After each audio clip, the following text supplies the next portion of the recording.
نحمده ونصلي ونسلم على رسوله الكريم أما بعد فأعوذ بالله من الشيطان الرجيم بسم الله الرحمن الرحيم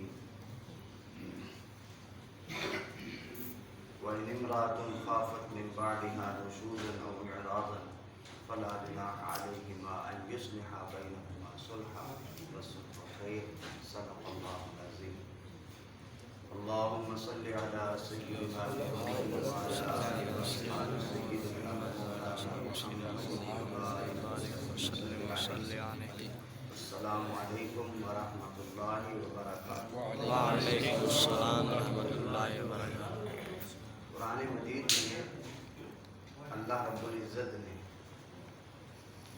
ارشاد فرمایا کہ وَمِنْ آيَاتِهِ أَنْ خَلَقَ لَكُم مِّنْ أَنفُسِكُمْ أَزْوَاجًا لِتَسْكُنُوا إِلَيْهَا. اللہ تعالیٰ کی جس طرح بچھی ہوئی زمین، چلتے ہوئے دریا، بہتی ہوئی ندیاں، چلتی ہوئی ہوائیں نشانی ہیں، اسی طرح جو تمہیں میں سے اللہ تعالیٰ نے تمہاری بیویاں بنائی ہیں یہ بھی اللہ کی نشانی ہے. لِتَسْكُنُوا إِلَيْهَا، وہ اس لیے تاکہ تم ان سے سکون حاصل کرو. لِتَسْكُنُوا، تسکین حاصل کرو. پھر اگلے الفاظ جو ارشاد فرمائے وَجَعَلَ بَيْنَكُمْ مَوَدَّةً وَرَحْمَةً، پھر اللہ رب العزت نے تم میں اور تمہاری بیویوں میں رحمت بھی پیدا فرما دی اور مودت بھی پیدا فرما دی ہے. مودت کہتے ہیں محبت کی انتہا کو، یعنی جس سے تم نے محبت کی انتہا ظاہر کرنی ہے وہ تمہاری بیوی ہے اور بیوی کے لیے شوہر ہے. کسی کے لیے ہار سنگار کرنا، کسی دوسرے کے لیے محبت کا اظہار، یعنی عام کا بلا وجہ اٹھنا جو ہے حرام ہے. لیکن بیوی کے لیے نبی اکرم صلی اللہ علیہ وسلم فرماتے ہیں اس کے منہ میں جو آدمی اپنے ہاتھ سے لقمہ کھلائے اللہ تعالیٰ اس پر بھی اسے صدقے کا ثواب عطا فرماتا ہے. بیوی کو اپنے ہاتھ سے لقمہ کھلانا جو ہے، اپنے ہاتھ سے لقمہ کھلانا، جس سے عام طور پہ لوگ شاید اس سے شرمساری محسوس کرتے ہیں. حضرت سیدہ عائشہ صدیقہ رضی اللہ تعالیٰ عنہ آپ فرماتی مجھے نبی پاک صلی اللہ علیہ وسلم نے دودھ رکھا ہوا تھا گھر، آپ تشریف لائے تو میں نے وہ دودھ پیش کیا. فرماتی ہیں میں نے عرض کی حضور آپ بھی ہیں. آقا علیہ السلام نے فرمایا عائشہ پہلے تم پی لو. فرماتی ہے میں نے تھوڑا سا چونکہ دودھ تھا تو میں نے تھوڑا پیا کہ حضور صلی اللہ علیہ وسلم کا حکم ہے الامر فوق الادب، باقی میں نے بچا کے رکھا. تو آپ صلی اللہ علیہ وسلم نے فرمایا عائشہ کیا تم نے دودھ پی لیا ہے؟ میں نے عرض کی تھی حضور پی لیا. تو فرماتی ہے نبی پاک صلی اللہ علیہ وسلم نے پیالہ اٹھایا اور مجھ سے پوچھا کہ تم نے کون سی جگہ پر ہونٹ لگا کے دودھ پیا ہے؟ میں نے عرض کی جی حضور اس جگہ پر. فرماتی ہے جہاں سے میں نے دودھ پیا تھا نبی پاک صلی اللہ علیہ وسلم نے وہیں پہ اپنے ہونٹ مبارک لگا کے دودھ پیا. مطلب اگر یہ حسن سلوک ہو شوہر اور بیوی کا تو کبھی بھی نوبت طلاق تک نہیں پہنچی. سیدہ عائشہ صدیقہ رضی اللہ تعالی عنہ، اسی طرح حضرت خدیجہ الکبریٰ رضی اللہ تعالی عنہ دیکھ لیں، جب ان کا انتقال ہونے لگا انہوں نے اپنی سہیلی کو بھیجا کہ حضور سے عرض کریں اپنی چادر مبارک دیں، میں اس میں کفن لے کے جانا چاہتی ہوں تاکہ قبر کے مرحلے آسان ہوں. تو آقا علیہ السلام نے فرمایا یا خدیجہ تو ان سألت جلدی لأعطیتک، خدیجہ تو اگر میرے جسم کا چمڑا مانگتی میں تو وہ بھی تمہیں دے دیتا. ہمارے ہاں اگر یہ بات کی جائے کوئی ایسی اس طرح کی تو کہتے ہیں یہ رن مرید ہے، یہ بس جھکے آئے. نہیں، جس طرح بیوییں ماں باپ کا بھرا گھر چھوڑ کے آتی ہیں وہ تمہارے سہارے تو آتی ہیں. وہ اپنا ہر سہارا، جس کو کہتے ہیں نا برن دا بوٹس، کشتیاں جلا دو، وہ سب کشتیاں جلا کے ایک تمہارے سہارے پر آتی ہیں۔ اور اللہ رب العزت نے قرآن مجید میں ارشاد فرمایا، یہ آیت ہے قرآن مجید کی، وَهُوَ الَّذِي خَلَقَ مِنَ الْمَاءِ بَشَرًا فَجَعَلَهُ نَسَبًا وَصِهْرًا، فرمایا انسان کو پانی سے پیدا کیا، پھر اس کے دو مضبوط رشتے بنائے، ایک اس کا نسلی رشتہ، نسبی جو ہے ماں باپ والا، اور دوسرا سسرال والا رشتہ۔ جس طرح باپ سہارا ہے اسی طرح سسر بھی ایک سہارا ہے، جس طرح ماں زندگی کا سہارا ہے اسی طرح ساس بھی ایک زندگی کا سہارا ہے، جس طرح ماں جائے بھائی جو ہیں وہ سہارا ہے، اسی طرح برادر ان لا جو ہیں وہ بھی اسی طرح زندگی کا سہارا ہے۔ اللہ تعالیٰ نے فرمایا میں نے تمہاری زندگی آسان کرنے کے لیے یہ دو رشتے عطا فرما دیے۔ اس کا مطلب کہ جس طرح اپنے ماں باپ کا رشتہ سمجھو اسی طرح سسرالی رشتہ بھی معزز سمجھو، تو یقیناً آپ دونوں میں آپس میں خود بخود محبت پیدا ہوتی ہے۔ ایک دوسرے کے ماں باپ کا احترام جو ہے وہ بہت قریب لاتا ہے میاں بیوی۔ اگر بیوی چاہتی ہے کہ میرے شوہر کے دل میں میری محبت پیدا ہو تو وہ اس کی والدہ کی خدمت کرے، اس کے والد کی خدمت کرے، وہ خود بخود اس سے محبت کرے گا۔ اور پھر قرآن مجید نے فرمایا اگر کبھی کوئی بات ہو بھی جائے تو قرآن مجید فرماتا ہے حاکم من اہلہ و حاکم من اہلہا، ایک بزرگ شوہر والوں کی طرف سے اور ایک بزرگ بیوی والوں کی طرف سے، ان دونوں بزرگوں کا حق بنتا ہے وہ فوری طور پر تحریک میں آئیں اور ان دونوں کے ماں باپ کو بٹھا کے ان دونوں کی آپس میں صلح کرا دیں۔ فرمایا اللہ رب العزت کو اس پر انتہائی خوشی ہوتی ہے جب میاں بیوی کے آپس میں صلح کرائی جاتی ہے۔ اور اگر کبھی ایسا ہو کسی طرح مزاج نہیں مل رہے، کوئی بیوی شوہر کے ماں باپ کا ادب نہیں کرتی یا شوہر جو ہے وہ بیوی کے ماں باپ کا ادب نہیں کرتا، اس کو انتہائی درجے تک سمجھایا جائے۔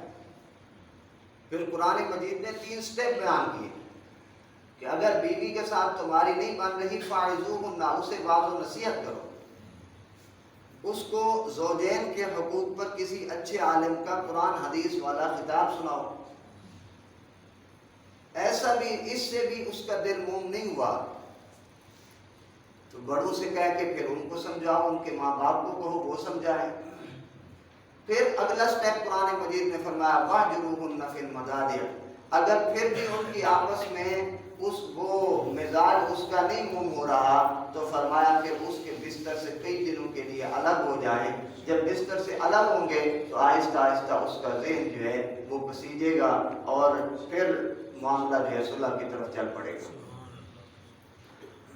اگر یہ صورت بھی برابر نہیں ہوئی، کوئی نتیجہ نہیں دیا اس نے، تیسرے نمبر پر قرآن مجید نے فرمایا وَضْرِبُوهُنَّ ہلکی پھلکی مار، ضرب جس کو کہا جاتا ہے، ہلکی پھلکی، اور وہ بھی چہرے پر نہیں، ہلکی پھلکی مار، کیوں؟ تاکہ میں اگلی نوبت جو طلاق کی ہے اس سے بچ جاؤں، اس سے پھر ہلکی پھلکی مار کرے۔ اگر پھر اس سے بھی وہ راہ راست پر نہیں آ رہی، وہ جو نکاح تم نے نبی اکرم صلی اللہ علیہ وسلم نے فرمایا تھا، آپ نے خطبہ حجۃ الوداع کے وقت آپ صلی اللہ علیہ وسلم نے فرمایا کہ تم اپنی بیویوں کے حقوق کے بارے میں ڈرنا، اور پھر فرمایا نبی پاک صلی اللہ علیہ وسلم نے کہ یاد رکھو تم اپنی بیویوں کو اپنے رب کے نام پر حاصل کرتے ہو۔ ایک باپ جو کسی کو اپنی بیٹی کی طرف نگاہ اٹھا کر دیکھنے نہیں دیتا، اس کی غیرت کا تقاضا ہے کہ وہ دیکھنے نہ دے۔ اگر اپنی بیٹی کی عزت کے تحفظ میں جان دے دے تو وہ شہید ہے۔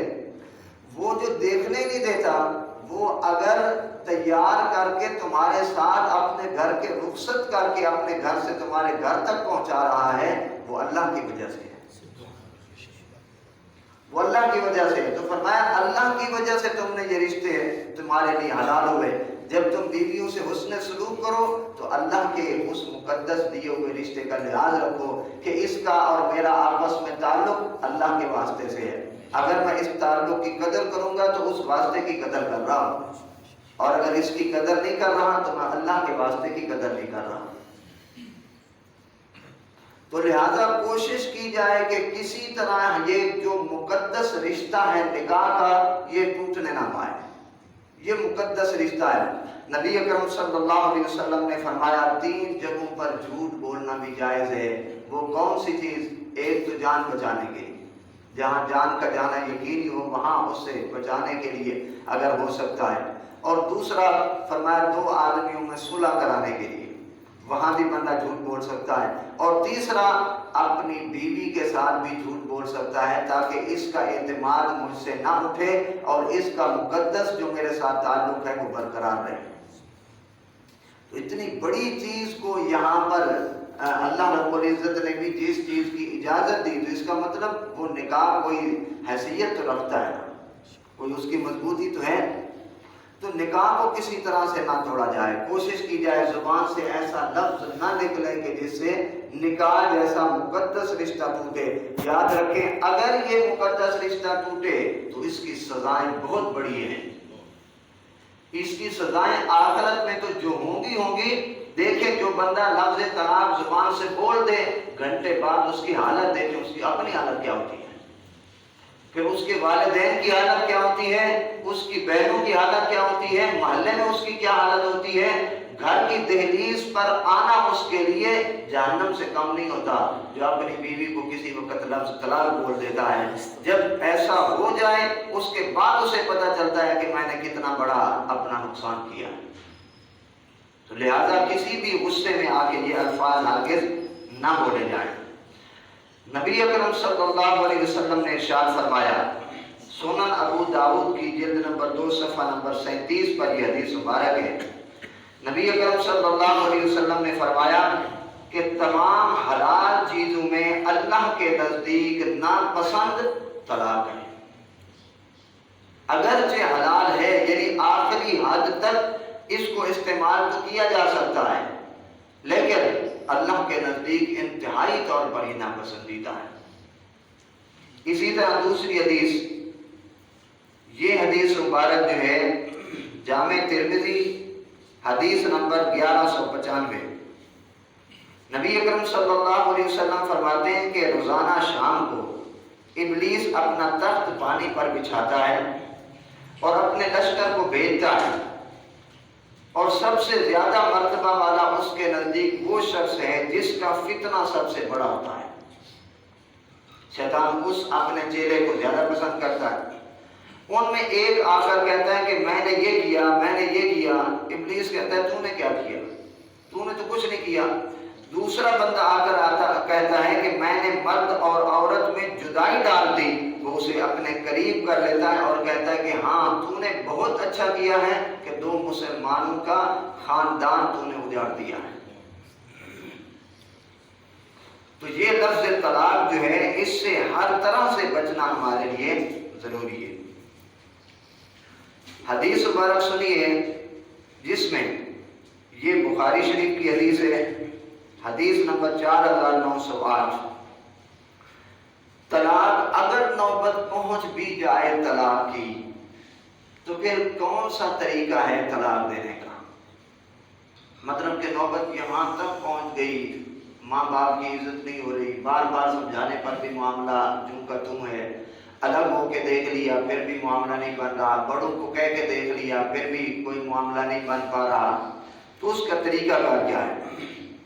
سیدنا عبداللہ بن عمر رضی اللہ تعالیٰ عنہ سے مروی ہے، فرماتے ہیں نبی کریم صلی اللہ علیہ وسلم سے جب پوچھا گیا تو آقا علیہ السلام نے فرمایا کہ ضرورت جب پڑے تو اپنی بیوی کو 1 طلاق دے طہر کی حالت میں، یعنی جب کہ اسے حیض نہ آ رہا ہو، مینسز نہ آ رہے ہوں، اس پاکی کے دنوں میں طلاق دے. کیوں؟ پاکی کے دنوں میں مرد کی رغبت عورت کی طرف ہوتی ہے، زیادہ ممکن ہے کہ صلح ہو جائے، لیکن حیض کے دنوں میں رغبت کم ہوتی ہے، لہذا ان دنوں میں نہ دے، ان دنوں میں دے جب کہ صلح کا زیادہ چانس ہو. طہر کے دنوں میں، باقی کے دنوں میں فرمایا 1 طلاق دے، پھر اس کو روکے رکھے. ثم یتربص، پھر اس کو روکے رکھے یہاں تک کہ اگلے طہر میں پھر ایک طلاق دے. یعنی جبکہ ایک طہر کی حالت تھی اور اس طہر میں اس نے صحبت بھی نہ کی ہو، اگر صحبت کی تو پھر بھی اس طہر میں طلاق نہ دے تاکہ طلاق رک جائے. یہ تو بیریئر ہے نا طلاق کے راستے میں کہ نہ دی جائے طلاق. اس طہر میں ان پاکی کے دنوں میں کہ جس میں اس نے اپنے بیوی سے جماع نہ کیا ہو اس میں طلاق دے، اور وہ بھی ایک طلاق دے. پھر اس کے بعد مینسز آئیں، مینسز کے بعد پھر جب وہ پاک ہو جائے تو اس پاکی کے بعد اگلے طہر میں اگلے پاکی کے دن جو ہیں ان میں پھر دوسری طلاق دے، یعنی کہ مہینہ گزر جائے گا. یہاں ایک طلاق دینے کا کیوں حکم دیا؟ تاکہ اگلی طلاق کے ہونے تک بیچ میں صلح کا کوئی نہ کوئی امکان نکل آئے، 3 طلاقیں اکٹھی بندہ نہ دے. پھر نبی کریم صلی اللہ علیہ وسلم نے فرمایا پھر حیض آئے یہاں تک کہ وہ پاک ہو جائے، پھر حیض آئے اور پاک ہو جائے. اس کے بعد اگر طلاق دینا چاہے تو طہارت کی حالت میں جماع سے پہلے طلاق دے دے، اور طہارت کی حالت میں بندے کا جماع کی طرف زیادہ رغبت ہوتی ہے، جب جماع کر لے گا تو طلاق بن جائے گی. اور یہ لمبا وقت جو ہے اس کو یہ چانس مل جائے گا کہ وہ کسی طرح آپس میں صلح کر لیں. تو طلاق دینے کا یہ طریقہ جو نبی کریم صلی اللہ علیہ وسلم نے ارشاد فرمایا، ایک طلاق دی جائے پاکی کے دنوں میں دی جائے، ان پاکی کے دنوں میں جب کہ اس نے صحبت نہ کی ہو لفظ ایک بولا جائے طلاق، صرف ایک. پھر جب اگلے مینسز آئیں اور پھر پاکی کے دن آئیں پھر ایک طلاق دے. پھر جب پاکی کے دن آئیں یعنی مینسز کے بعد پھر تیسری مرتبہ جب پاکی کے دن آئیں پھر اگر چاہیں تو تیسری طلاق دے. اب پچھلی جو 2 طلاقیں ہوئی تھی لفظ طلاق کے ساتھ، ایک پہلی طلاق ہوئی مہینے بعد دوسری طلاق ہوئی، اب اس دوسری کے عدت گزرنے کے بیچ میں ان دونوں کی آپس میں صلح بھی ہو سکتی ہے، نکاح کے بغیر صلح ہو سکتی ہے، کیونکہ لفظ طلاق جب بولا جائے تو یہ طلاق رجعی ہوتی ہے، اور رجعی طلاق میں نکاح کے بغیر صلح ہو جاتی ہے. ٹھیک ہو گیا نا؟ یہ بات سمجھ آ گئی. ہر مہینے میں پاکی کے دنوں میں جن پاکی کے دنوں میں اس نے صحبت نہ کی ہو طلاق دے، اور ایک طلاق دے.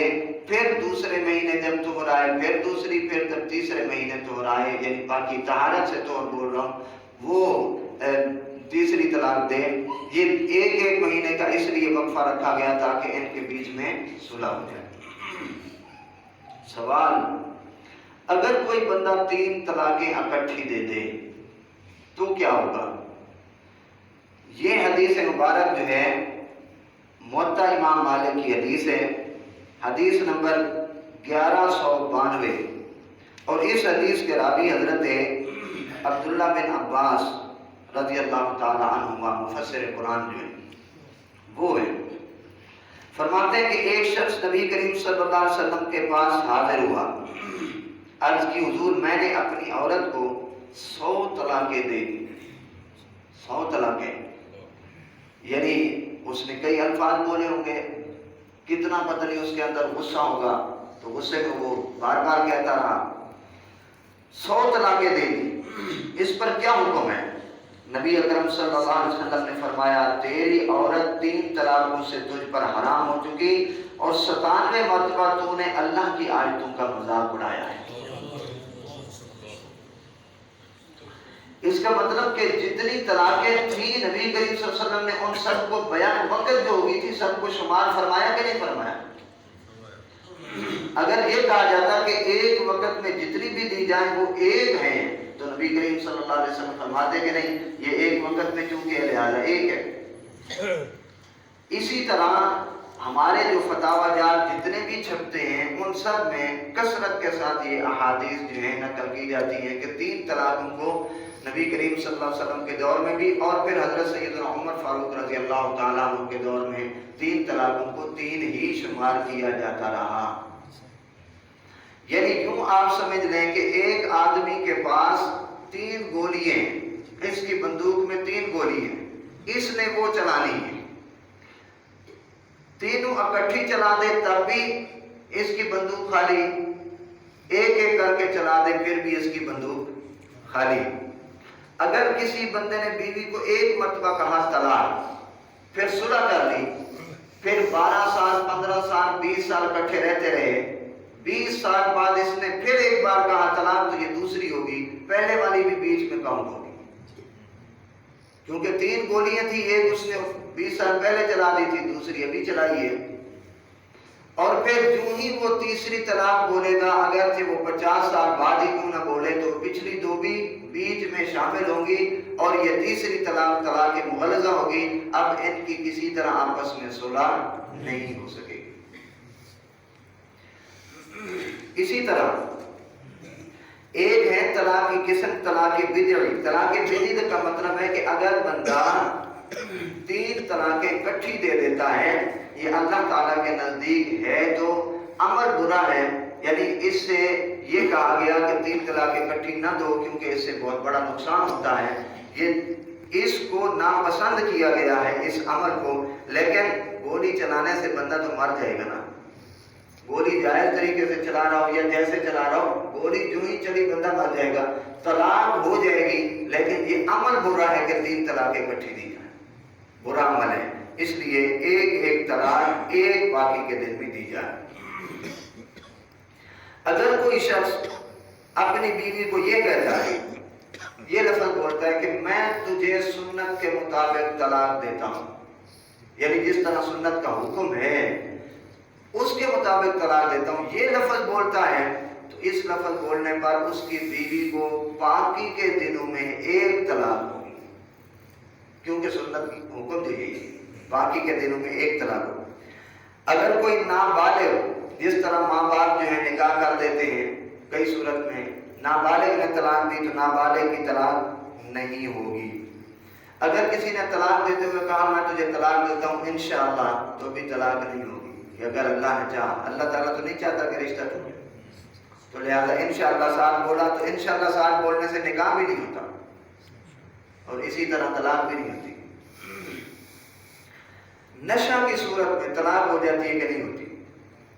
اگر کسی شخص کو جبراً نشہ پلایا گیا یا اضطرارً نشہ پلایا گیا کہ اس کے اوپر گن ڈال دی کہ نہیں پیے گا تو اس کو مار دیا جائے گا، ایسی صورت میں تو نشہ اور نشے والے کی طلاق نہیں ہوگی. کیوں؟ وہ اکراہ اور جبر میں آ جائے گا. لیکن اگر اس نے خود نشہ پیا ہے تو اس کے اپنے ہی عمل سے یہ سب کچھ ہے، لہذا نشے کی صورت میں بھی طلاق ہو جائے گی، نشے والے کی طلاق بھی ہو جائے گی. اسی طرح کسی شخص نے دھمکی دی. اچھا، یہ 3-4 دن ہو گئے مجھے ایک فون آیا ہے، ایک لڑکا کام کرتا تھا کسی فیکٹری میں، اس نے دوسری شادی کی. اس کی پہلے والی بیوی فیکٹری کے مالک کے پاس آ گئی کہ یہ ہمارے حق حقوق پورے نہیں کرتا، اس نے دوسری شادی کر لی ہے، ہمارے گھر ہی نہیں آتا. بوس جو ہے اس نے کہا کہ جو دوسری شادی تو نے کی اس کو طلاق دے ورنہ فیکٹری چھوڑ دے. اب اس نے فون یہ کیا کہ اگر میں اپنے بوس کے سامنے اس کو طلاق دے دیتا ہوں اور نیت نہیں کرتا طلاق کی، تو یہ کیا طلاق ہو جائے گی؟ وہ لفظ بھی کہتا ہے کہ لفظ طلاق بول دے، تو کیا ایسی صورت میں بچ جاؤں گا؟ تو میں نے کہا نہیں. لفظ طلاق جب بندہ بول دے، حتیٰ کہ یہاں پہ یہ مسئلہ ہے، اگر کسی شخص نے بھول کر یعنی سہون لفظ طلاق بول دیا، یا غفلت کی حالت میں لفظ طلاق بول گیا، یا کوئی اور لفظ بولنا چاہتا تھا زبان سے لفظ طلاق نکل گیا. لفظ طلاق صریح لفظ ہے، جب بھی بولا جائے گا یہ اثر ضرور کرے گا. یہ ایسے ہی ہے جیسے کہ ایک اینٹ اوپر سے گر رہی ہو، غفلت کی وجہ سے گری ہو، اس کی سہمت گری ہو، جیسے ہی گری ہو نچلے کا ساتھ تو پھاڑ دے گی نا. یہ لفظ جس صورت میں بھی بولا جائے گا طلاق ہو جائے گی. لفظ طلاق جب اس نے بولا.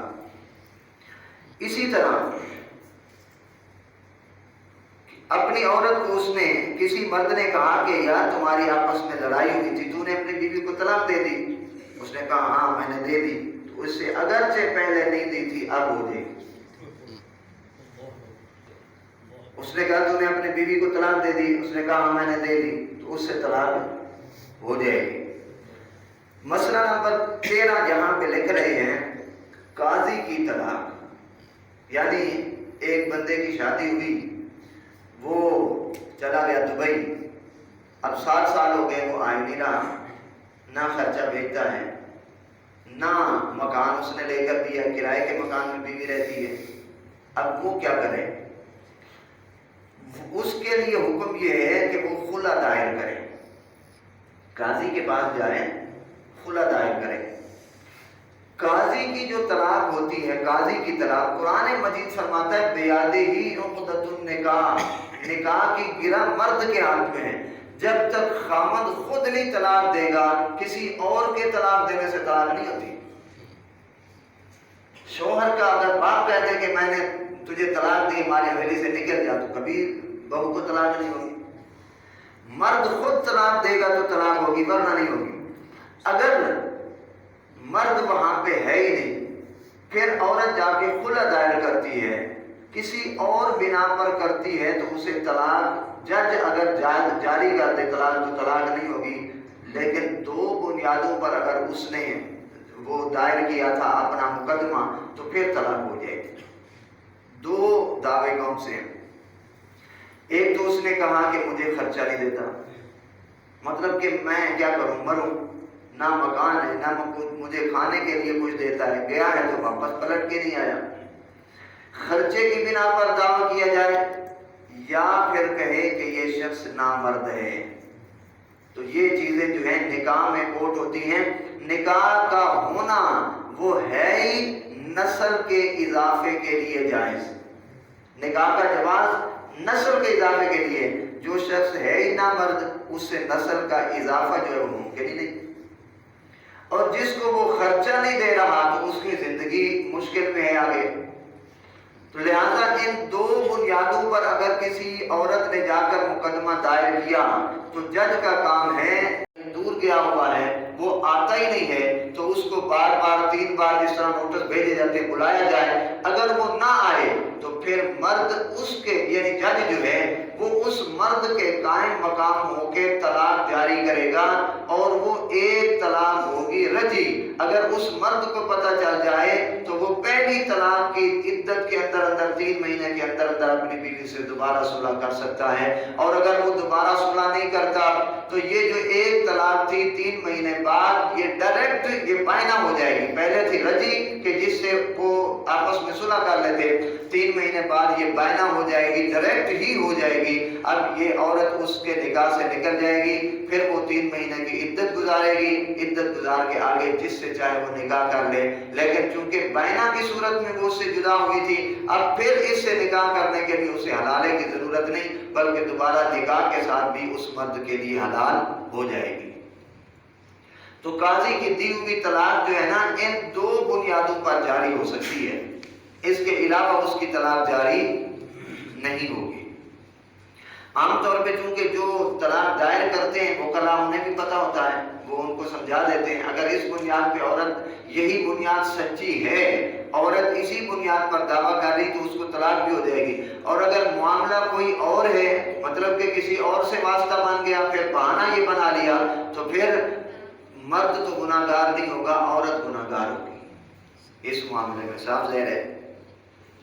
اسی طرح ایک معاملہ یہ ہے، عورت ماں باپ کے گھر جا کے کہتی ہے کہ اس نے تو مجھے طلاق دے دی ہے، مرد کہتا ہے کہ نہیں میں نے تو نہیں دی، اب ان دونوں کا آپس میں اس میں تنازع ہے، تو پھر کس طرح فیصلہ ہوگا؟ عورت کہتی ہے طلاق دے دی ہے، مرد کہتا ہے میں نے نہیں دی، تو اب عورت ہے مدعی، دعویٰ عورت کر رہی ہے نا کہ اس نے طلاق دے دی ہے۔ حضور صلی اللہ علیہ وسلم نے فرمایا البینۃ علی المدعی والیمین علی من انکر، کہ جو ثبوت پیش کرنا ہوتا ہے، گواہ پیش کرنے ہوتے ہیں، وہ مدعی نے کرنے ہوتے ہیں۔ اگر مدعی کے پاس گواہ نہ ہو تو جو آگے ملزم ہوگا وہ قسم اٹھا لے گا۔ عورت کہہ رہی ہے کہ اس نے طلاق دے دی ہے، تو عورت کو کہا جائے گا تو گواہ دے، جن کے سامنے اس نے طلاق دی ہے تو گواہ دے۔ اگر وہ کہتی ہے کہ اس وقت کوئی نہیں تھا تو میں کس کو لے کے آؤں، تو ہم کہیں گے کہ اس کے پاس گواہی کا نصاب پورا نہیں ہے، پھر مرد کو کہا جائے گا کہ تو قسم اٹھا کہ تو نے طلاق نہیں دی۔ وہ اگر قسم اٹھا لیتا ہے تو پھر مرد کا دعویٰ جو ہے وہ معتبر ہوگا۔ مرد کا دعویٰ اس صورت میں معتبر ہوگا۔ اگر ایسا مرد ہو جس کی قسم پہ کوئی اعتبار نہیں کرتا، اگر وہ مسلسل جھوٹ بولتا ہو پھر بھی وہ اٹھا لیں، مسلمان ہے تو اس کی قسم مان لی جائے گی، کیونکہ ادھر سے دو گواہوں کا نصاب ہی نہیں ہے، دو گواہوں کا نصاب نہیں ہے، قابل اعتماد نہ بھی ہو معاشرے میں، اور اس کا لا الہ الا اللہ محمد رسول اللہ اس کو فائدہ دے جائے گا، کلمہ اس کو فائدہ دے جائے گا۔ اسی طرح کچھ الفاظ ہیں صریح الفاظ، صریح، کچھ ہیں کنایہ۔ صریح الفاظ وہ ہیں کہ جب بندہ بولے تو اس سے نیت پوچھی ہی نہیں جائے گی، عورت کو طلاق ہو جائے گی۔ وہ کون سے الفاظ ہیں؟ لفظ طلاق ہے، اگر جو وہ توتلا ہے تو طلاق کہہ دیتا ہے، طلاق کہہ دیتا ہے، تے کے ساتھ اور خے کے ساتھ طلاق کہہ دیتا ہے، اس سے بھی طلاق ہو جائے گی۔ اسے کہتا ہے کہ میں نے تجھے فارغ کر دیا، جا میں نے تجھے چھوڑ دیا، یہ الفاظ بھی اردو میں جب بولے جاتے ہیں تو یہ بھی صریح کے معنی میں آتے ہیں، لیکن ان ساروں سے ایک طلاق رجعی ہوگی، ایک طلاق رجعی، یعنی اگر مرد چاہے تو اس کی عدت کے اندر اندر پہلی طلاق میں اس کے ساتھ صلح کر سکتا ہے۔ اسی طرح کسی نے کہا کہ تو نے اپنی بیوی کو چھوڑ دیا، اس نے کہا کیوں نہیں، تو بھی ہو گئی، اگرچہ پہلے نہیں چھوڑا تھا، اب اس سے بھی طلاق رجعی ہو گئی۔ اسی طرح بیوی کو طلاق تو نہیں دی، لیکن راستے میں جا رہا تھا، آگے ایک بندہ ملا، اس نے کہا بھی یار تیرا سالہ جو ہے وہ تو تجھے گالیاں نکال رہا تھا، یہ کہتا ہے میں نے تو اس کی بہن کو چھوڑ دیا ہے، اس سے بھی طلاق ہو جائے گی، لیکن طلاق رجعی ہوگی، طلاق رجعی ہوگی، وہ عدت میں اس سے صلح کر سکتا ہے۔ صریح سے طلاق جو ہوتی ہے وہ رجعی ہوتی ہے، صریح سے، لیکن اگر وہ لفظ طلاق کو پھر دوبارہ سے اگر 2 بار بول دیتا ہے پھر بھی 3 مہینے کے اندر اندر صلح ہو سکتی ہے، نکاح کے بغیر صلح ہو سکتی ہے۔ طلاق 2 بار بولا تو 3 مہینوں کے اندر اندر اس سے صلح ہو سکتی ہے، نکاح کے بغیر صلح ہو سکتی ہے، اور اگر 3 بار کہہ دیتا ہے تو پھر وہ مغلظ ہو جائے گی، مغلظہ ہو جائے گی، پھر اس سے دوبارہ نکاح بھی نہیں ہو سکتا۔ ہاں ایک صورت ہے جو سورۃ البقرہ کی آیت نمبر 230 ہے، اللہ تعالیٰ نے فرمایا فَإِن طَلَّقَهَا فَلَا تَحِلُّ لَهُ مِن بَعْدُ حَتَّى تَنكِحَ زَوْجًا غَيْرَهُ، اگر تیسری طلاق بھی دے دی تو پھر عدت گزرنے کے بعد وہ عورت کسی دوسرے مرد سے جا کے شادی کرے، اس کے ساتھ جتنا مرضی وہ بندہ اپنے پاس رکھے، یہ عورت اس کے پاس جتنا اس کی بیوی بن کر رہے، پھر کئی سالوں بعد یا جب بھی وہ اس کو طلاق دے دے تو پھر اسی پہلے سے نکاح ہو سکتا ہے، ورنہ نکاح نہیں ہو سکتا۔ تیسری طلاق کے بعد پھر کوئی چانس نہیں ہوتے سوائے حلالہ کے، اس صورت کے جو سورۃ البقرہ کی آیت نمبر 230 میں اللہ رب العزت نے ارشاد فرمایا۔ اگر کسی شخص نے اپنی بیوی سے کہا اے مطلقہ، یعنی اے طلاق والی، تو اس سے بھی طلاق ہو جائے گی، لیکن پھر دیکھا جائے گا اگر وہ پہلے کسی خامن سے طلاق لے چکی ہے اور یہ کہتا ہے کہ میں نے تو کہا کہ تو پیچھے سے بھی طلاق لے کے آئی ہے، تو پھر اس کی یہ بات مان لی جائے گی، ورنہ اگر وہ پہلے سے طلاق یافتہ نہیں ہے پھر کہا مطلقہ تو طلاق ہو جائے گی۔ اسی طرح یہ کہا کہ میں تجھے طلاق دینا چاہتا ہوں، اس سے طلاق نہیں ہوگی، اگر تم یہ کرتی ہو تو میں پھر تمہیں طلاق دے دوں گا، یعنی ایسے الفاظ بولتا ہے تو وہ مستقبل کی طرف معاملے کو سپرد کر رہا ہے، اس سے طلاق نہیں ہوگی۔ لیکن اگر کسی چیز پر شرط معلق کرتا ہے کہ اگر تم اپنے تیرے بھائی نے مجھے 3 سال ہو گئے 50,000 لیے تھے آج تک نہیں دیے، اگر تو اس کی شادی پر گئی تو تجھے طلاق، یعنی ایک شرط پر معلق کر دیا، اب اگر وہ چلی گئی تو طلاق ہو جائے گی، شرط پر معلق کرنے کی وجہ سے۔ اسی طرح کچھ الفاظ ہوتے ہیں الفاظ کنایہ، الفاظ کنایہ یعنی الفاظ کنایہ وہ ہوتے ہیں کہ جب بندہ بولے تو اس سے نیت پوچھی جاتی ہے کہ اس سے تیری نیت طلاق کی تو نہیں تھی، اگر طلاق کی تھی تو طلاق ہوگی ورنہ نہیں ہوگی۔ مثلا اس نے کہا چل جا، یہ لفظ بولا چل جا، اب اس سے پوچھا جائے گا کہ یہ جو تو نے لفظ بولا تھا اس سے طلاق تو نہیں مراد لی تھی، اس وقت معاملہ تو اس طرح کا چل رہا تھا، اس سے تیری نیت کیا تھی؟ وہ اگر کہتا ہے کہ میں نے یہ کہا کہ تو بار بار مجھ سے لڑ رہی ہے، ابھی تو یہاں سے چلی جا، جس طرح 2 دوست بھی لڑ پڑے تو وہ کہتے ہیں بھائی یار تو چلا جا، بس ابھی میرا جیسا کہتے ہیں نا پارا ہائی ہے، بس تو چلا جا، یہ الفاظ اگر وہ کہتا ہے کہ میں نے اس لیے بولے تو پھر اس کی بات مان لی جائے گی، ورنہ اگر وہ نیت طلاق کی کرتا ہے تو پھر طلاق ہی ہوگی۔ اور